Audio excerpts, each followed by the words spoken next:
So if you have three objects and you want to animate, first thing is you rename the object.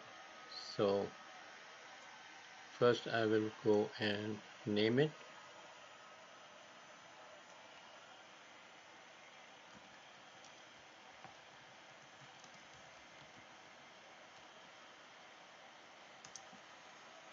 and then I'm going to rename it because I want to flatten it.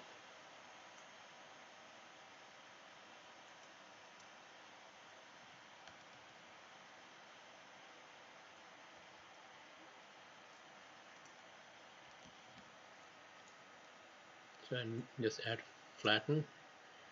Then what you do is you go to layers and second last from your flatten selected layers. So if I click on that, it becomes 1. So remember that you are on flatten. This is the name of your file. Click on the blue icon here, and that is your layout. First make sure this is active,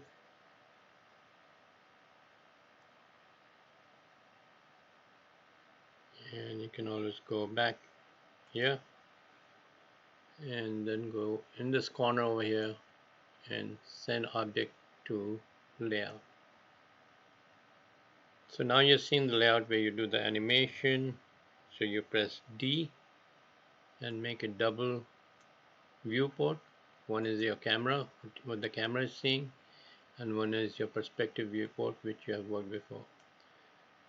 So what I want to do is I want to click on the camera, raise it up a bit, press Y to rotate, and then click on the object right here. And then I'm going to move this, make sure that your number of frames, the more frames you have, the slower it is. The less frame you have, it is faster. So by default it will come to 120 frames. I'm just going to make it, you can make up to 3000 frames depending on what you want to do. 200 frames, and by default it will be in the move to mode. Over here you can assign it which XYZ motion you want to do, but you don't need to do that right now. I will show you when you're actually rotating it. So I can go in here out of the camera view, make sure your timeline is on 0, then click over here and make it go to the last frame, and then click, hold and drag it all the way. So this is how you animate, and you can see it coming into your frame.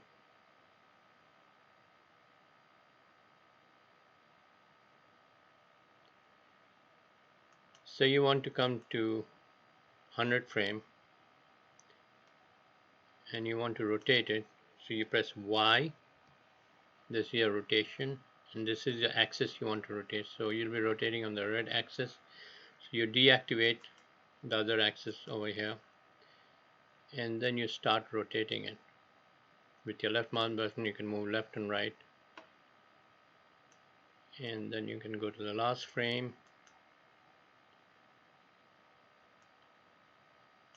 which is out of the camera, so you're not going to see it. So you can see that it is rotating.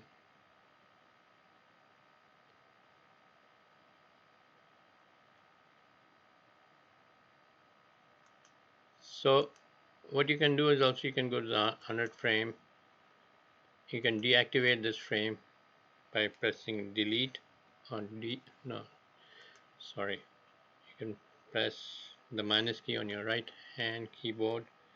I don't know, this one is not working, but what you can do is you can click over here and it says delete keyframe. So it actually deletes your keyframe, so it will only activate that.